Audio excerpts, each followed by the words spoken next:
박근혜 구속 지금 구치소에 들어가 있죠. 그리고 수사 결과를 기다리는 상태인데 네. 지금 구속 수감된 곳이 의왕에 있는 서울구치소. 전에 살던 집이랑 가까웠어요. 거기 이제 조금만 더 가면 이제 인덕원 사거리 있고 인덕원 사거리에 또 이제 술집 많고 밥집 많고 그리고 조금 올라가면은 그 양평 신내해장국이라고 유명한 데 있는데 거기 모퉁이를 꺾어 올라가면 이제 구치소가 나옵니다. 일단은 박근혜 씨가 구속 수사를 받게 된 거죠, 결국엔. 네. 그래서 재판에서 만약에 뇌물수수까지 그러니까 전체 혐의가 다 인정이 된다면 최고 무기징역에서 45년까지 받을 수 있다고 하는데요. 45년까지. 네. 그 좀 구체적인 사안이 좀 있나요? 그러니까 양형을 여기저기 언론에서 예상을 하는 것 같긴 한데. 그렇죠. 한번 풀어줄 필요가 있을 것 같아요. 그게 1억 원 이상 뇌물을 수수를 하면 특정범죄 가중처벌법이라는 게 적용이 된다고 하더라고요. 예, 소위 말하는 특가법. 그 특가법이라고 줄여 부르는군요. 네네. 그래서 특가법이 적용되면 이제 징역 10년에서 무기징역까지를 받을 수가 있다고 합니다. 그러니까 뇌물 수수가 여기서 되게 중요한 사안인 것 같아요. 일단은 뭐 검찰의 주장이 사실이라면, 네. 그 시민분들의 주장이 사실이라면 일단 징역 10년에서 무기징역 사이는 확보가 돼 있고. 근데 만약에 또 유기징역을 받는다 이러면은 그 재판관이 재량으로 깎을 수가 있대요. 애누리도 아니고 뭘 깎고. 그러니까 근데 저는 왜 이 죄값을 받는 거에 대해서 깎는지 모르겠더라고요. 뇌물수수가 되게 아까 중요하다고 하는 게 그게 무죄가 돼버리면 형이 진짜 갑자기 엄청 낮아지잖아요. 그 직권남용이랑 강요 혐의도 되게 중점적인 부분인데 그것만 인정되면은 집행유예까지도 내려갈 수 있대요. 그러면 안 되죠. 그러니까요. 그래서 그 징역 3년 이하에서만 가능한 집행유예이기 때문에 근데 그 아까 얘기했던 뇌물수수 빼고 직권남용이나 강요 혐의만 봤을 때는 징역 3년 이하까지 줄 수 있는 그런 벌이기 때문에 그냥 뭐 그런 얘기 많이 하잖아요. 뭐 경제 발전을 위해서 아니면은 대통령이라서 국가 기여를 했고 막 이런 얘기 나오면서 막 깎아주셔야 되고 무슨 뭐 심신이 불안정하고 고아하고 뭐 이런 얘기 하기 시작하면은 집행유예까지 갈 수 있다고 하더라고요. 안 좋은 얘기를 하자면. 그런 얘기는 이제 만우절까지만 하는 걸로 했으면 좋겠네요. 제발 진짜. 더 이상 안 나왔으면. 네. 근데 박근혜 씨의 형 자체가 되게 주는 상징성이 있기 때문에 집행유예일 것인가 아니면 유기징역일 것인가 아니면 나중에 무기징역까지 갈 것인가 이거에 대해서 관심도가 높기 때문에 긍정적인 데이터도 필요하지만 방금 양세병님 말씀하신 그런 비관적인 데이터도 있을 수 있다라는 걸 좀 인지를 해두는 것도 나쁘진 않을 것 같아요. 네, 모든 상황을 고려해두는 게 좋을 것 같아요. 최고형을 받게 되면 무기징역을 받는 거고 그리고 제가 봤을 때는 다음 정권이 집권을 하게 되면 그 정권 집권 내에는 특사라든지 이런 부분은 절대 하기 힘들 것이다 라는 생각을 하고 있거든요. 그런데 이렇게 큰일 날 것 같은 사면에 관해서 언급을 하셨다가 최근에 사과까지 하시는 분이 계셨어요. 예. 네. 전 국민에게 V3를 무료로 네. 배포하셨던 그분. V3 저 은행에서 송금할 때 잘 쓰고 있는데 정말. 국민의당 안철수 경선 후보가 그 사면 발언을 해가지고 여론의 문매도 받고 좀 하다가 본인의 SNS로 그거에 대한 해명을 했어요. 그렇다 하더라도 그러니까 문재인 캠프 쪽에서 주장을 했었던 부분처럼 적절하지 않게 사면 발언을 하느냐라고 비판을 했는데 그 지점이 좀 맞는 것 같다라는 생각이 좀 듭니다. 근데 왜 이 발언이 애초에 왜 그한테 필요했는지 좀 의아했어요. 굳이 언급하지 않으면은 중간이라도 가지 않았을까 싶은데. 처음에 얘기했을 때 상황이 기자들이 질문한 거에 답변하면서 얘기가 나온 거라고 해가지고 네, 그래서 처음에 그냥 기자들이랑 대통령의 사면 권한을 남용하지 않도록 사면위원회를 만들어 국민의 뜻을 모으고 투명하게 진행할 것이라고 얘기를 했는데 거기서 기자들이 그럼 박근혜 전 대통령에 대해서도 사면 검토 여지가 있냐고 물으니까 그때 이제 국민 요구가 있으면 위원회에서 다룰 내용이다라고 대답을 한 건데 뒤쪽에 있는 내용이 좀 지나치게 부각이 된 것 같은 느낌이 없잖아 있어요. 문맥으로 봤을 때는 약간 사면권을 남용하지 말라는 얘기기는 했는데 뒷부분으로 많이 까이고 있죠. 그 뒷부분을 포함을 하더라도 사실은 그게 어버이연합 같은 분들이잖아요. 그분들을 겨냥한 얘기일 수도 있다고 판단했던 게 비슷한 일이 예전에 있었어요. 2013년 1월 26일에 있었던 일인데 박근혜가 당선인 시절에 대변인이었던 조윤선이 이런 얘기를 했어요. 이명박이 이제 임기 말에 특별 사면을 하려고 하는데 그거를 이제 우리가 단호하게 그거를 이제 거절을 한 거예요. 근데 아시다시피 지금 다 감옥에 들어가 있잖아요. 그래서 되게 막 오버랩도 되면서 굉장히 묘한 기시감을 일으키는데, 그러니까 대통령이 특별 사면권을 남용해서는 안 된다는 얘기를 했지만은 막상 임기가 시작되고 나서는 특별 사면을 엄청나게 많이 했거든요. 2015년에도 최태원 포함해서 6,527명, 2016년에는 CJ 회장 포함해서 4,896명 하고서 음주운전은 막 23만 명 이런 식으로 엄청나게 많이 해줬단 말이죠. 대사면이네, 대사면. 네, 지금 대통령 특별사면권 남용하면 안 된다는 얘기를 하는 거가 굉장히 박근혜의 향수를 다시 불러일으키려는 그런 계략으로 볼 수도 있다고. 그러니까 기자들이 그런 질문을 했을 때 차라리 그거에 대해서 노코멘트를 하든지 그런 식으로 답을 하게 되면은 표적이 될 수밖에 없습니다. 현 시점에서는. 네. 그죠. 예, 약간 헛발질한 그런 느낌. 또 일각에서는 방금 송병호님 말씀하신 것처럼 오른쪽에 있는 표를 의식하고 하는 얘기가 아니냐라는 얘기도 있는데, 제가 봤을 때는 그 기자회견장에서 했던 대답인 걸로 미루어 봤을 때 꼭 그것만을 노리고 한 건 아니고 약간 본인의 평소 가지고 있었던 소신 플러스 현장 분위기 플러스 그리고 약간 고무된 마음 플러스 해가지고 본인한테 그 표적이 될 수 있는 그런 답이 나오지 않았나 그런 생각이 좀 듭니다. 맞아요. 그 송병훈님 말씀에 뭔가 덧붙이자면 그 심상정 정의당 대선 후보가 그렇게 말했는데 그 거물 정치인 재벌 총수들을 풀어주면서 내 맘대로다라고 말한 대통령이 있었냐고 따져 물으면서 이렇게 국민적 요구가 있었고 국민 통합과 경제를 살리기 위해 약간 이런 말을 항상 하면서 풀어졌기 때문에, 그리고 또 사면위원회를 또 거쳐서 풀어졌잖아요. 여태까지도 전부. 그러니까 말하자면 다들 정확히 안철수 후보가 약속한 방식대로 사면한 거다 이런 식으로 얘기를 하더라고요. 이게 사면 관련해서 문제될 수 있는 게 예전에도 전두환하고 노태우가 사면 받아서 나와가지고 잘 살고 있잖아요. 너무 잘 살고 있어요. 네. 겨우 2년 살고 나와가지고 그렇게 잘 사는 거 보면은 그걸 또 해줄 수도 있다는 것처럼 보였잖아요. 뭐 김대중 대통령 대부분의 정책은 잘 했다라는 생각이 드는데 그 부분은 아직까지도 조금 이해가 안 된다. 뭐 이런 생각이 듭니다. 다들 약속을 했으면 좋겠어요. 이렇게 밖에 나와서 얘기할 때 후보들이 절대 사면을 하지 않겠습니다. 이렇게 한마디 이렇게 딱딱 다 해주면 좋을 텐데. 맞아요. 자꾸 그런 사면이나 뭔가 용서를 해준다라는 거. 근데 용서도 용서 받을 만한 사람이 받아야 되는 거고. 그리고 용서의 주체가 저인데 왜 우리한테 묻지도 않고 사면이니 뭐니 얘기를 하는 건지 모르겠어요. 그것도 이상하잖아요. 그렇죠. 네. 촛불 광장에서 촛불 시민들이 외쳤었던 게 이재용 구속, 박근혜 구속, 네. 그리고 그 주변 잔챙이들 구속까지 다 외쳤었는데 지금 법꾸라지 우병우 빼고는 거의 대부분이 다 구속이 돼 있는 상태입니다. 네. 그런데 그들에 관한 사면을 언급한다. 그리고 추후에 혹시 누가 정권을 잡게 될지 모르겠지만 누가 대통령이 될지 모르겠지만 사면을 거론하는 순간 촛불 역풍을 맞게 될 겁니다. 맞아. 예, 국민 정서가 구속이었고 반칙 없는 세상을 꿈꾸는 거였었잖아요. 적폐를 청산하고. 그래서 사면을 부적절하게 언급을 하는 것도 문제지만 앞으로도 추후에도 그래요. 언급이 되지 말아야 된다. 방금 이 작가님 말씀하신 것처럼 좋은 지적이라고 생각합니다. 네. 사면이란 단어를 쓸 거면 꼭 부정을 붙여야죠. 앞에 나와서 얘기할 거면. 촛불 위에 올라가면 뜨겁습니다. 가장 뜨겁습니다. 그리고 촛불은 특정인만 겨냥하지 않습니다. 잘 기억해 두시기 바랍니다. 네, 그리고 박근혜 씨가 구속이 돼서 뭐 기사들이 많이 나오는데 제가 오늘 좀 주목했던 기사는 1,440원짜리 식사를 할 것이다. 네. 그 시민분들이 대단하셔가지고 그 메뉴까지 입수를 하셔가지고 지금 SNS 상에 떠들고 있는데 되게 괜찮아요. 사첩반상에 사첩반상. 뭐 냉채 뭐 무슨 아침엔 스프도 나오던데. 뭐 끼니당 반찬이 4개 정도 되면 괜찮은 거 아니에요? 내가 한번 읽어줘 볼까요? 혹시 네, 모르시는 분들이. 그러니까 예를 네, 들어서. 그러니까 뭐 점심은 뼈 우거지탕, 괜찮다. 콩나물 무침, 맛김, 배추김치. 괜찮네. 우거지탕에 고기도 좀 들어가 있을 거고. 그치. 김이랑 김치만 있어도 얼마나 맛있어. 그리고 저녁은 시금치 된장국에 골뱅이 무침에 두부조림에 무생채? 너무 괜찮은데? 1,440원 맞아요? 아닌 것 같은데? 잠깐만, 여기 학교 다니신 분들이 계시니까. 아니, 저희 학식 제일 싼 게 2,500원인데 거의 그 정도는 당연히 그냥 하는 것 같은데? 거의 학식 수준이에요. 근데 학식이 훨씬 비싼걸? 그렇죠. 그러네요. 인건비를 뺐나? 인건비를 왜 뺐죠?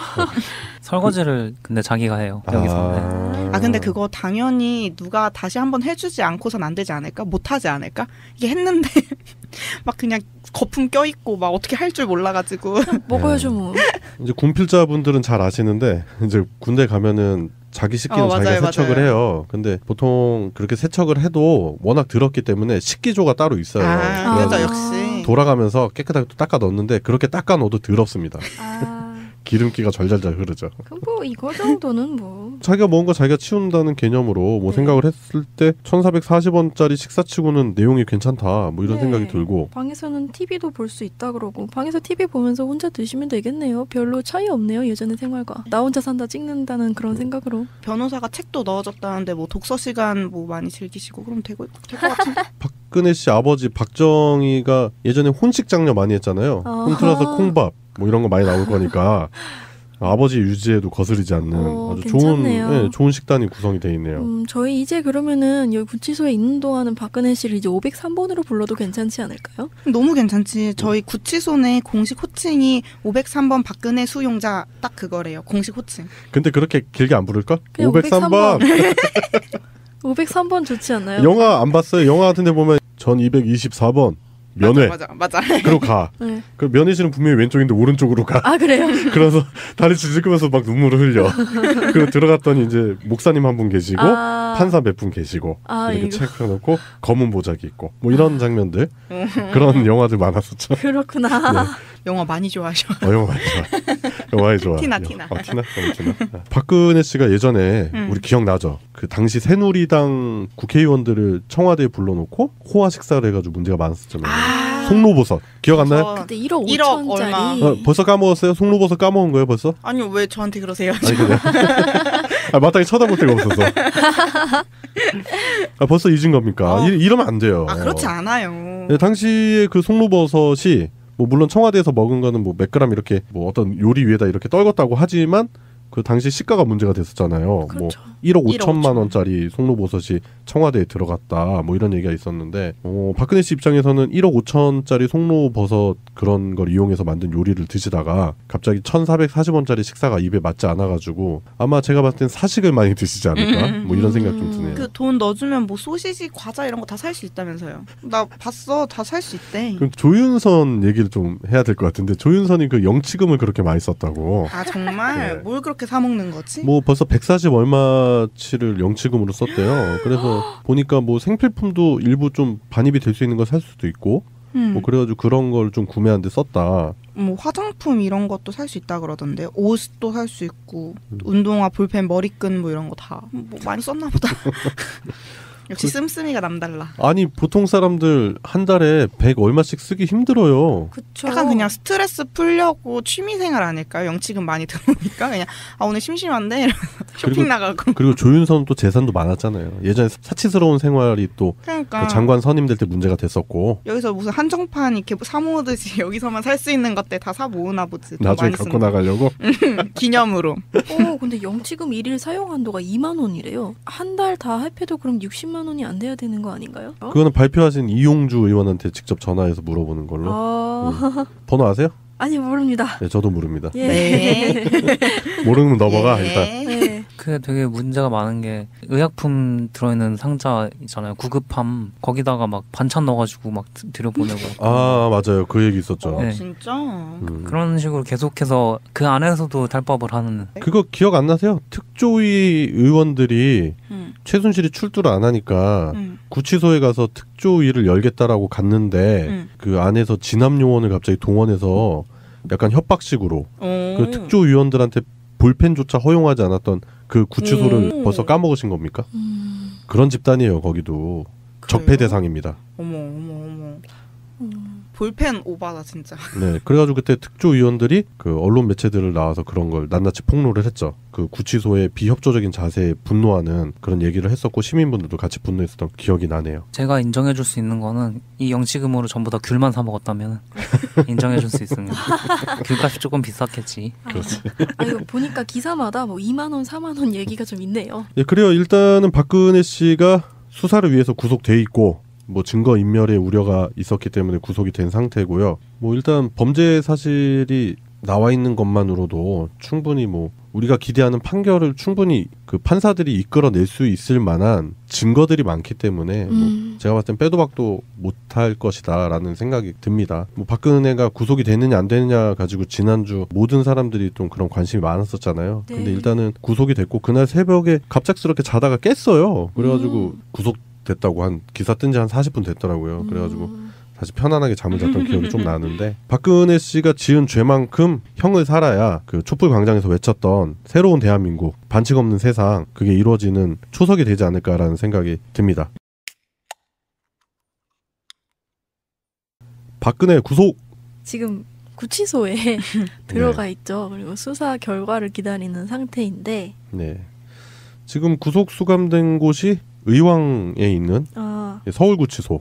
전에 살던 집이랑 가까웠어요. 거기 이제 조금만 더 가면 이제 인덕원 사거리 있고 인덕원 사거리에 또 이제 술집 많고 밥집 많고 그리고 조금 올라가면은 그 양평 신내해장국이라고 유명한 데 있는데 거기 모퉁이를 꺾어 올라가면 이제 구치소가 나옵니다. 일단은 박근혜 씨가 구속 수사를 받게 된 거죠 결국엔. 네, 그래서 재판에서 만약에 뇌물수수까지 그러니까 전체 혐의가 다 인정이 된다면 최고 무기징역에서 45년까지 받을 수 있다고 하는데요. 45년까지. 네. 그 좀 구체적인 사안이 좀 있나요? 그러니까 양형을 여기저기 언론에서 예상을 하는 것 같긴 한데. 그렇죠. 한번 풀어줄 필요가 있을 것 같아요. 그게 1억 원 이상 뇌물을 수수를 하면 특정범죄 가중처벌법이라는 게 적용이 된다고 하더라고요. 예, 소위 말하는 특가법. 그 특가법이라고 줄여 부르는군요. 네네. 그래서 특가법이 적용되면 이제 징역 10년에서 무기징역까지를 받을 수가 있다고 합니다. 그러니까 뇌물 수수가 여기서 되게 중요한 사안인 것 같아요. 일단은 뭐 검찰의 주장이 사실이라면, 네. 그 시민분들의 주장이 사실이라면 일단 징역 10년에서 무기징역 사이는 확보가 돼 있고. 하면 안 된다는 얘기를 하는 거가 굉장히 박근혜의 향수를 다시 불러일으키려는 그런 계략으로 볼 수도 있다고. 그러니까 기자들이 그런 질문을 했을 때 차라리 그거에 대해서 노코멘트를 하든지 그런 식으로 답을 하게 되면은 표적이 될 수밖에 없습니다. 현 시점에서는. 네. 그죠. 예, 약간 헛발질한 그런 느낌.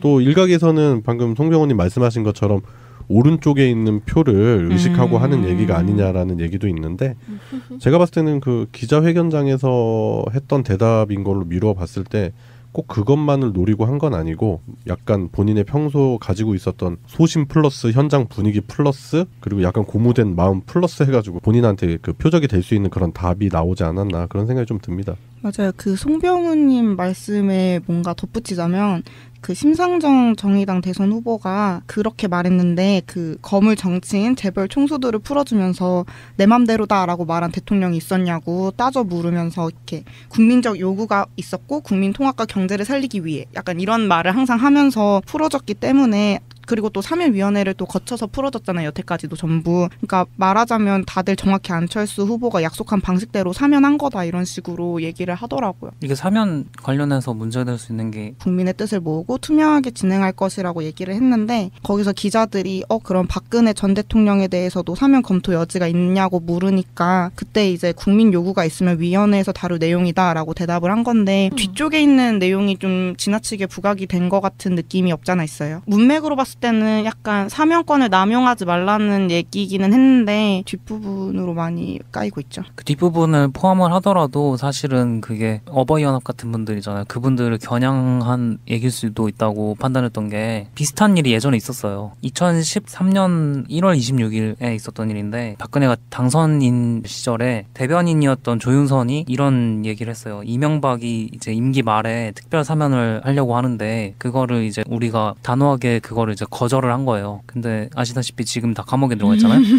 그래서 되게 막 오버랩도 되면서 굉장히 묘한 기시감을 일으키는데, 그러니까 대통령이 특별 사면권을 남용해서는 안 된다는 얘기를 했지만은 막상 임기가 시작되고 나서는 특별 사면을 엄청나게 많이 했거든요. 2015년에도 최태원 포함해서 6,527명, 2016년에는 CJ 회장 포함해서 4,896명 하고서 음주운전은 막 23만 명 이런 식으로 엄청나게 많이 해줬단 말이죠. 대사면이에요, 대사면. 네, 지금 대통령 특별사면권 남용. 근데 만약에 또 유기징역을 받는다 이러면은 그 재판관이 재량으로 깎을 수가 있대요. 애누리도 아니고 뭘 깎고. 그러니까 근데 저는 왜 이 죄값을 받는 거에 대해서 깎는지 모르겠더라고요. 뇌물수수가 되게 아까 중요하다고 하는 게 그게 무죄가 돼버리면 형이 진짜 갑자기 엄청 낮아지잖아요.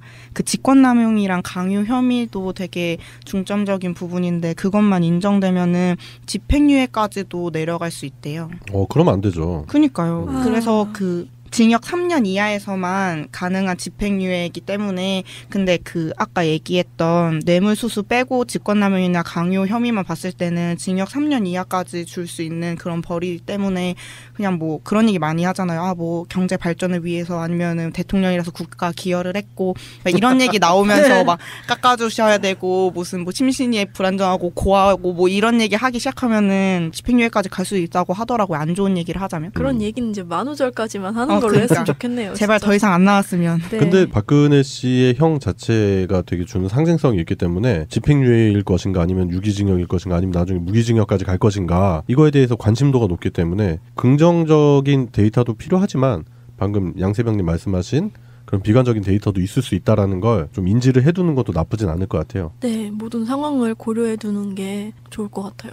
최고형을 받게 되면 무기징역을 받는 거고 그리고 제가 봤을 때는 다음 정권이 집권을 하게 되면 그 정권 집권 내에는 특사라든지 이런 부분은 절대 하기 힘들 것이다 라는 생각을 하고 있거든요. 그런데 이렇게 큰일 날 것 같은 사면에 관해서 언급을 하셨다가 최근에 사과까지 하시는 분이 계셨어요. 아, 예. 네. 전 국민에게 V3를 무료로 네. 배포하셨던 그분. 아, V3 저 은행에서 송금할 때 잘 쓰고 있는데 정말. 국민의당 안철수 경선 후보가 그 사면 발언을 해가지고 여론의 문매도 받고 좀 하다가 본인의 SNS로 그거에 대한 해명을 했어요. 그렇다 하더라도 그러니까 문재인 캠프 쪽에서 주장을 했었던 부분처럼 적절하지 않게 사면 발언을 하느냐라고 비판을 했는데 그 지점이 좀 맞는 것 같다라는 생각이 좀 듭니다. 근데 왜 이 발언이 애초에 왜 그한테 필요했는지 좀 의아했어요. 굳이 언급하지 않으면은 중간이라도 가지 않았을까 싶은데. 처음에 얘기했을 때 상황이 기자들이 질문한 거에 답변하면서 얘기가 나온 거라고 해가지고 네, 그래서 처음에 그냥 기자들이랑 대통령의 사면 권한을 남용하지 않도록 사면위원회를 만들어